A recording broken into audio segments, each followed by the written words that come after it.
कहानी उस मोड़ पर खड़ी है जहां उम्मीद की लौ लगभग बुझती नजर आती है। राध्या के मन में डर और बेचैनी एक साथ उभर रही थी। लगता था जैसे सच कभी सामने नहीं आएगा और हर कदम पर खतरा घिरा हुआ है। लेकिन संभव है कि प्रथम राध्या को उसके घर से नहीं बल्कि अस्पताल से ही निकालने की कोशिश करेगा। डॉक्टरनी साहिबा के सामने राध्या की राह कुछ हद तक सुरक्षित दिखती है, लेकिन आने वाला समय किसी भी तरह से आसान नहीं होने वाला।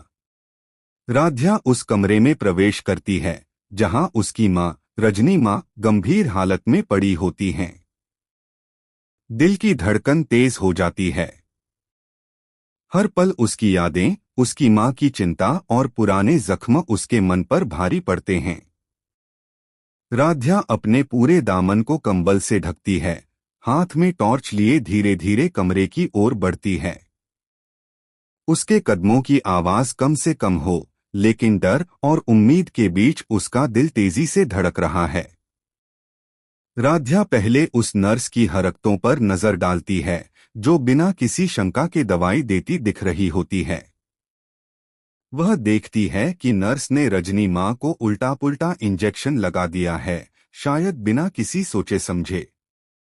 हर दृश्य राध्या के लिए डर और आशंका को और गहरा कर देता है। जैसे ही वह अपनी मां के बिस्तर के पास पहुंचती है, रजनी मां की हालत और भी गंभीर हो जाती है। राध्या जोर जोर से मां का नाम पुकारती है, मां मां, लेकिन रजनी मां धीरे धीरे बेहोश हो रही हैं। इसी बीच प्रथम को राध्या की आवाज सुनाई देती है। उसका दिल धड़कता है और वह तेजी से उस कमरे की ओर दौड़ता है। कमरे में पहुंचते ही प्रथम की आंखों के सामने रजनी मां की हालत बेहद गंभीर हो चुकी होती है। उसकी सांसें कमजोर पड़ चुकी होती हैं।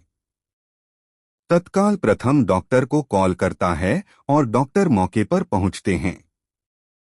डॉक्टर पूरे ध्यान और काबिलियत के साथ रजनी मां की सांसों को नियंत्रण में लाने की कोशिश करते हैं।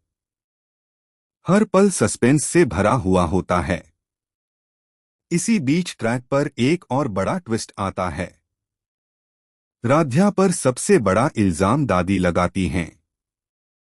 उनका गुस्सा और क्रोध राध्या के लिए नई चुनौती बन जाता है।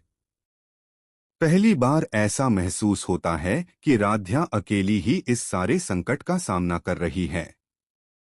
प्रथम राध्या को माफ नहीं करता और उसे जबरदस्ती अस्पताल से बाहर निकालने की कोशिश करता है।